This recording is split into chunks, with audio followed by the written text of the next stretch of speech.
in Acts chapter 16, starting in verse 11. Therefore, putting out to sea from Troas, we ran a straight course to Samothrace or something like that. And on that day following to Neapolis, and from there to Philippi, which is a leading city of the district of Macedonia, a Roman colony. And we were staying in this city for some days.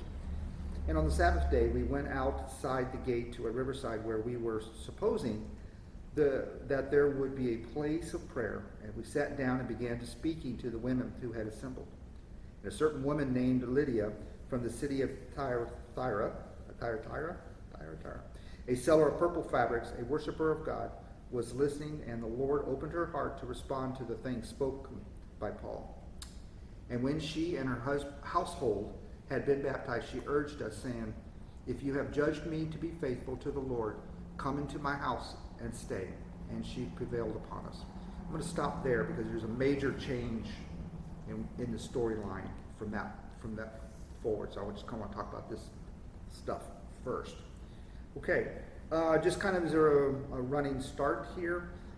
Last week we had talked about they wanted to go to a missionary journey, and the Spirit had told them, "No, you can't go there. No, you can't go there. No, no, no." Basically, every place they tried to head towards Asia, they were trying to take a hard right. God had told them, the Spirit had told them, "No, you can't go that way, but rather want you to go basically north, to keep on going north here." And by the way, north, if you look at your map, is Europe. It's head towards Europe. And we'll see that in a second, some of this stuff. So anyways, the running start here is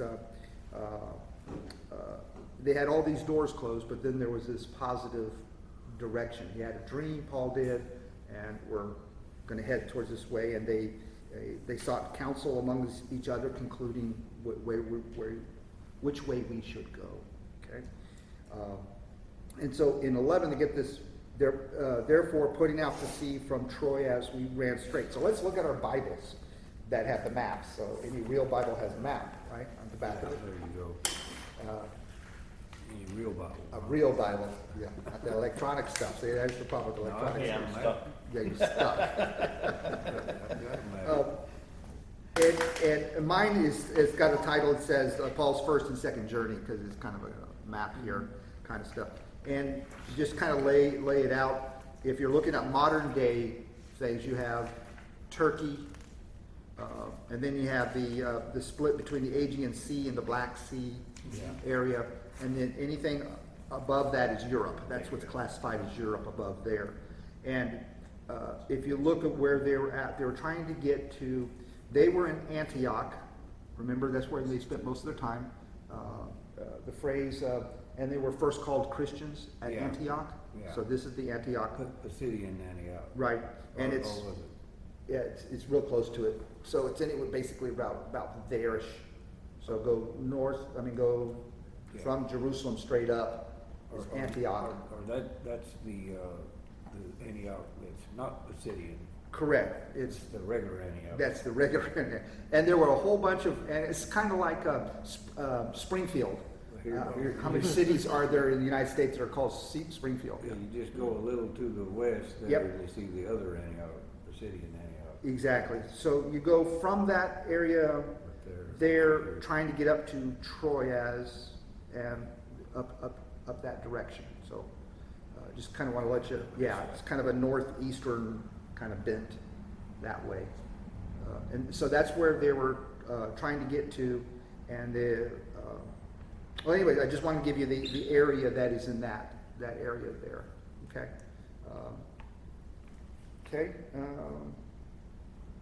So they wanted to sail it instead of walking it. I don't really know the why.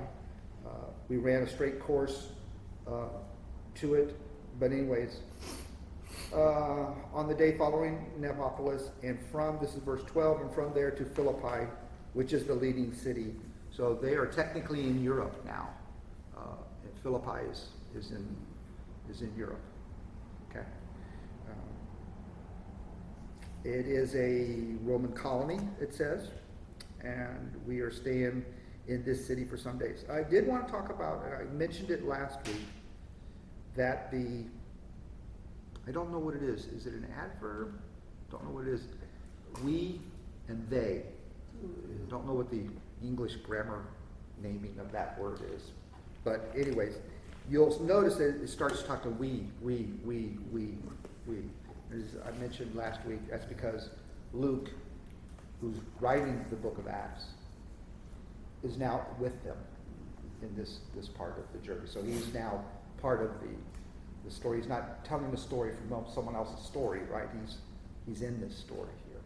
So is this where the split is? Or? Yeah. Okay. Yeah, this is where it begins, where Luke is involved.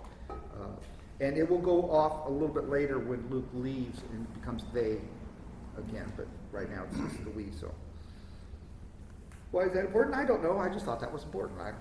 It's definitely interesting. Yeah, it's interesting. Yeah, exactly. Why it's important that they're Luke mentions that they're in the leading district of Macedonia, a Roman colony. Why he emphasizes that, not really sure. Just reading this carefully, word by word, make you wonder what the definition of a colony is in this context, as opposed to maybe an older town that was Like, that had grown up, just like a normal town. right. And a colony might have been where the Romans came to kind of set up camp and became a city. I don't know. I don't know.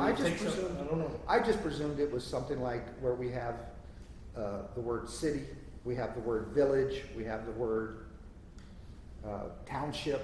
Right. That is just, I'm sure there's a legal I wonder if definition of what that, but I don't know about colony. I don't know. I wonder if it's kind of like the county seat where Or- the government, Or was it formed by the Roman that's kind of, Or was it taken Roman- over by Rome? Rome or something well, like that? everything was taken over by Rome. That's where I'm, That's, yeah. in theory. Right. So a colony may be like what we would call the city, the county seat, where the courthouse is, and that's where I don't know. I just wondered if anybody knew what that was. I don't know. And it was it was named Philippi, which was after a Caesar, right? Philip's great? Yeah, nope, I don't know. They're all great. So Yeah. I don't know. I don't know. I think Philippi. Alexander the Great's father or something like that? Yeah, Was his so name? it was named after him, so evidently the name, either there was a new city or the name had been changed, Okay. right, to Philippi. I mean, that only Yeah. would make sense, Yeah. right? Because he's not, that old, it's not like he's hundreds and Here hundreds. in the commentary, that special status gave them exemption from the city from significant forms of taxes and gave it other privileges of land ownership. Because it was considered a colony of Rome. I guess it was kind of like a special status. Right. Sort of a special tax district. It was a military outpost here. There you go. Oh, The okay. people settled in the city were probably Army veterans who were given the rights to Roman citizens, as Roman citizens. Such a colony possesses an autonomous government and be immune from tribute and taxation. There you go. It was like a retirement city, I guess, kind of a. Homestead exemptions? Okay. They had VA benefits. Yeah, all those benefits. Yeah, No, exactly. the river. They really took care of the veterans there. They actually did, because that was part of their retirement, if they served in the Legion or whatever it's called. They got so much land and all that, this may be one of those Right. places where, Not have to pay taxes and everything else because of their service. yeah. Well, All right, then on 13, and on the Sabbath day, just kind of as a test for those who've been here for a while, what does Paul do on the Sabbath day? Go to the synagogue. Goes to the synagogue, right? And so that's what you kind of would expect to see here. And it says here on the Sabbath day, we went outside the gate to a riverside, so where we were supposing there would be a place of prayer. So why not a synagogue? Because of where they were. Okay. And the other reason is there was not a synagogue, Right. because there was no more than 10 Jewish males. Right. which There. surprises me, that there's not more than 10 Jewish males even in a colony. But maybe, they're Well, not. I think if this was an outpost for the Roman, You know, for yeah. retired Roman guards, you would figure there probably weren't. But 10 is such a small number. Yeah. I mean, and of course, these towns are a lot smaller than, when we think of a. Oh, yeah, for sure. Well, also in the central, I mean, remember the map, Jerusalem is way down there. So, they're further outside the influence of Yeah. Jerusalem. And there is no landmass to cross. Right. There, you have to go by boat, so there's another barrier. Right. Right. So Okay. the other thing we need to think about is why would Paul assume that there would be, that going to the riverside would be a place of prayer? Yeah. See, it was customary, but whether it was customary for that village or whether it's customary in general, I don't know. Yeah. And from a Christian standpoint, you could read into that's where they baptize, so therefore they go by the water. I'm guessing here, making this on sub. I was just presuming Paul just asked around, hey, where's the synagogue? Oh, we don't have one. Oh, where do people go to pray and, that? I see a lot of people outside the city gate, they go over there. They just ask, Mhm. is what I'm presuming. They just kind of, I know when I'm traveling on business, this is the kinds of questions I ask. Mm-hmm. Is, where's there a local Southern Baptist church? And they go, what's a Southern Baptist? Yeah. That kind of thing. So, do that, right? So I assume the same kind of thing was happening here. Where we were supposing that there would be a place of prayer. And we sat down and began speaking to the women who had assembled there. Okay, so when you're reading this, you do feel like there's a setup. Something's about to happen here. So this is all that setup stuff. In my little pea brain, I always thought there was such a divide of men and women, right? And there was like a wall that you're not allowed to talk to the women and men. But that's not what seems to be happening here. It's Well, kind of taking a half step back on that, but on that thought, makes me wonder if the men had a place, but the women went here. I don't know the And way. maybe they, as opposed to the only people in the whole area that were praying, I assume from a Christian standpoint, I don't know, were the women. It could be only the women were being religious. I don't know. I was just presuming that because they're in this area, they're very close to Greek and the influences of the Greek philosophy and everything else, that the division between men and women wasn't as significant as it was for the Jewish culture. Right. And also, Jesus broke down a lot of those barriers Yeah. too when it came Sure. to that, right? That's true. I mean, he was willing to, to speak to women when in situations where they normally would not be spoken to. Right.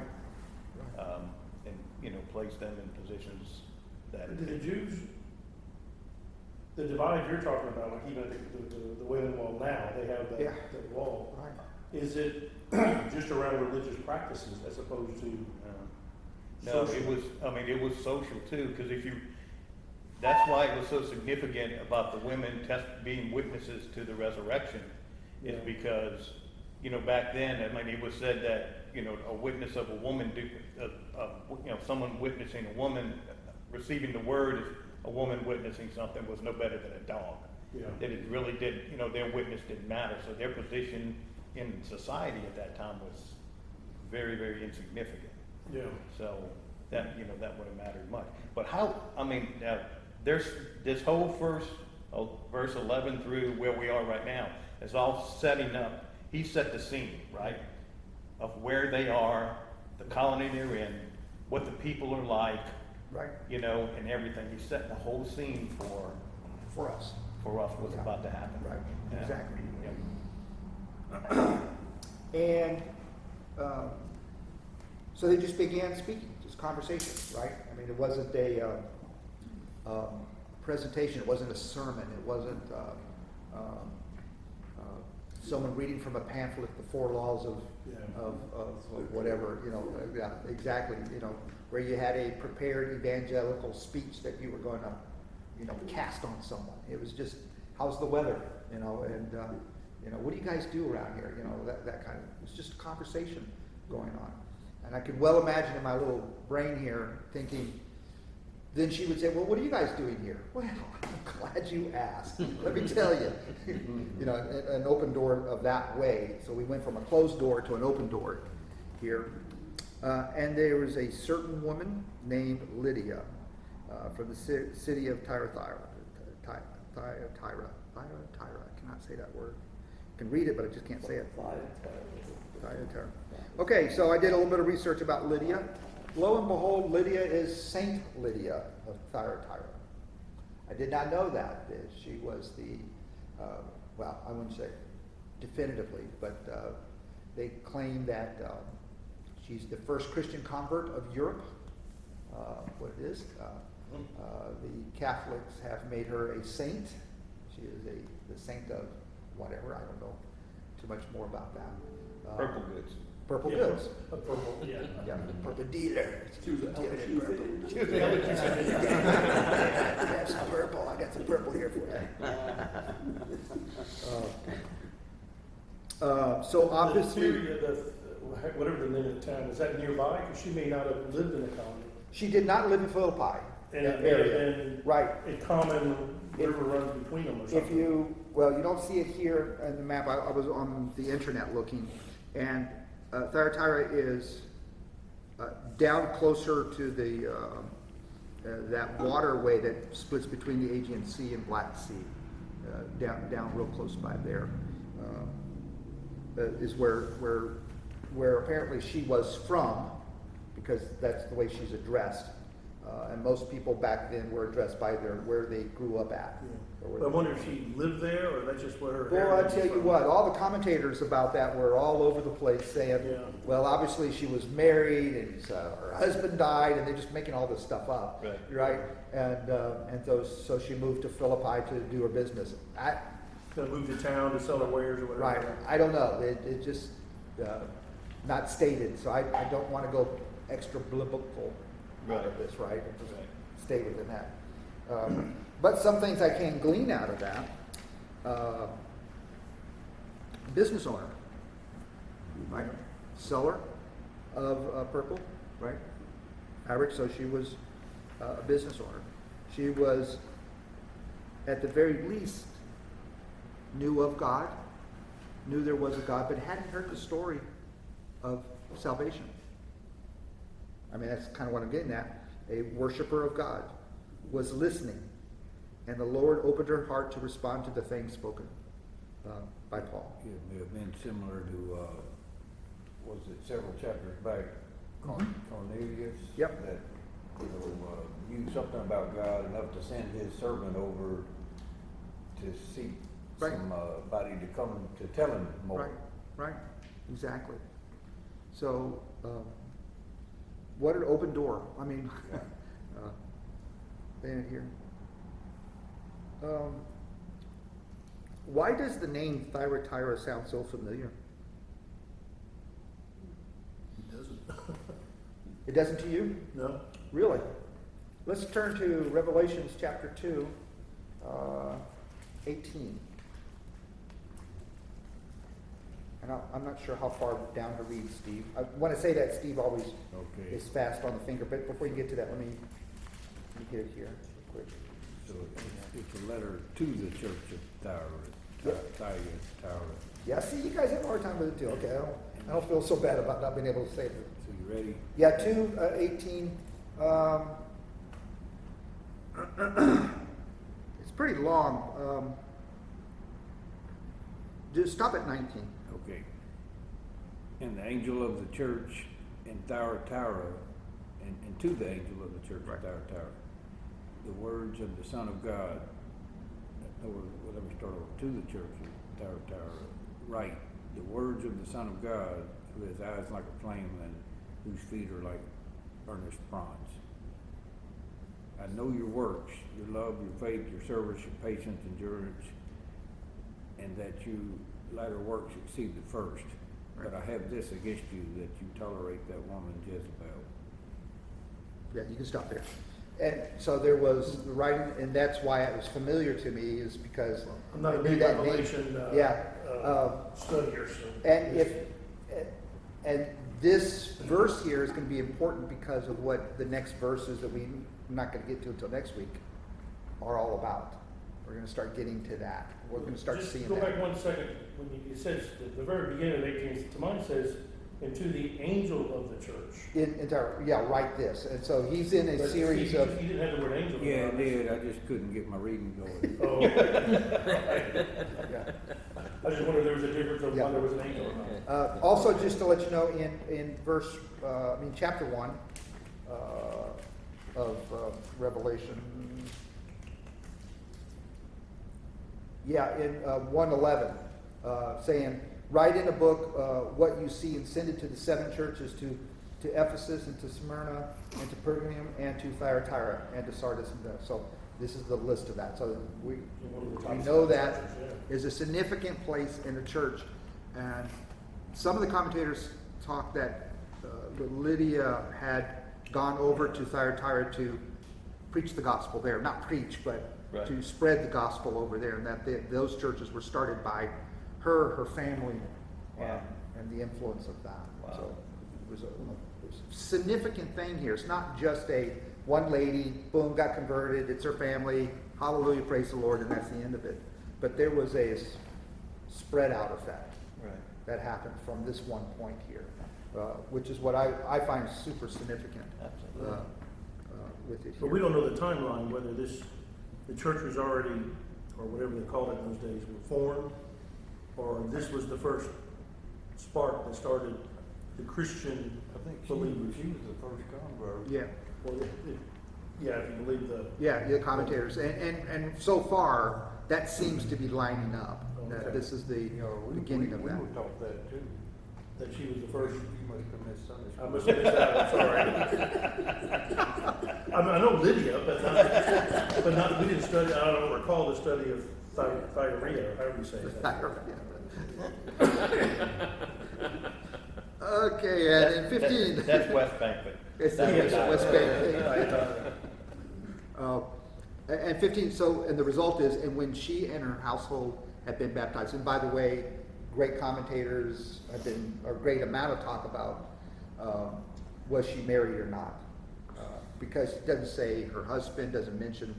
In these days, they always mention the Right. other side, yeah. Right, so it's, her household had been baptized.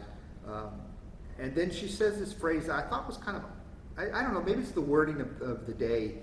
If you have judged me faithful to the Lord, come into my house and stay. What? Help me translate that to something more understandable. What is she trying to say? If I'm worthy, come to my house. If you feel I'm worthy. It I'm gonna might say be- right on, I don't. It might be a turn of the phrase, if you will. You know, there's a lot of colloquialisms. Uh-huh. And it might be, because for a woman to invite a man into the house, Yeah, I and was then just, it's that's a what I big was, deal. that was my thinking. And it was more of, you know, I humbly ask you to come in I don't- if you think I'm. I don't think it was just one man, though. I don't think it was a woman asking a man to come No, to it's her a group house. of men, but either way, Yeah, but I think. unless she ran a hotel, Don't she you think probably. it would be different? I mean, a group of men Yeah. than one man? I Yeah, don't even think yeah. there would be no connotation if she was asking. Well, I agree with that, but I think that may be just the way you say it is that, you know, if you trust me, come on over, type of thing, as opposed to, you know, it may be like a turn of the phrase. It had meaning, but it may not be. Does all your unique Bibles words to her. have the phrase, if you've judged me to be faithful? Is that the way that's Yeah. in all that? Yeah. Mine Yeah. says she begged us, saying, if you have judged me to be faithful. I mean, She was begging him. on the surface, I would take it just what it implies that she trying to be hospitable. Yes. She just had a major event happen in her life, and now Yeah. she's Yes. trying to be hospitable. Okay, okay. And we're going to, normally I would just go right on into the next verses, but I want to jump just for a few seconds because we do leave Lydia for a moment here, but I wanted to jump to the end of the chapter real quick and bring back in. So it's going to be around about 39, I think, 39, 40, and maybe even to verse 1 of 17. But what's happening at 16 and on is we get into this story of this demonic possession person and how the prophet is lost And so therefore, the law is called in, and they get put in prison and get whooped upon and all that other stuff. And then back in 40 of chapter 16, and they went out of the prison and entered the house of Lydia. Okay. And when they had saw their brethren, they encouraged them and departed. Meaning there was even more brethren. There was more Christians during this time at that. And they were there to be encouraged and to grow the church. That was there in Philippi. Okay. So anyway, I just wanted to kind of conclude the story of Lydia all together because it's those verses and that But you said together. that she wasn't from there, but she has a house there now, so she must have a house where she's from, and she does enough business so that she's got a house. She's Yeah. not just staying somewhere. I see. Yeah.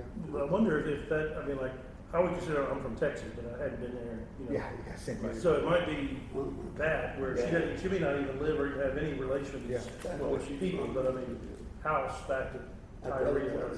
That's her hometown. Yeah, but because everybody in those days, they were labeled as something.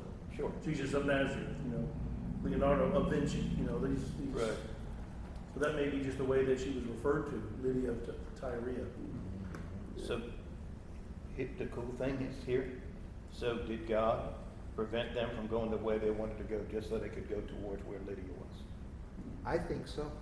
I do. I really I mean, think it so. follows in sequence, right? Yeah. Yeah. That God said, no, can't go there, no, can't do, no, go this way, because that's where Lydia is. That's There's right. women eating by the river that wants to go to Yeah, and knowing the influence that she would have, Yeah. Right.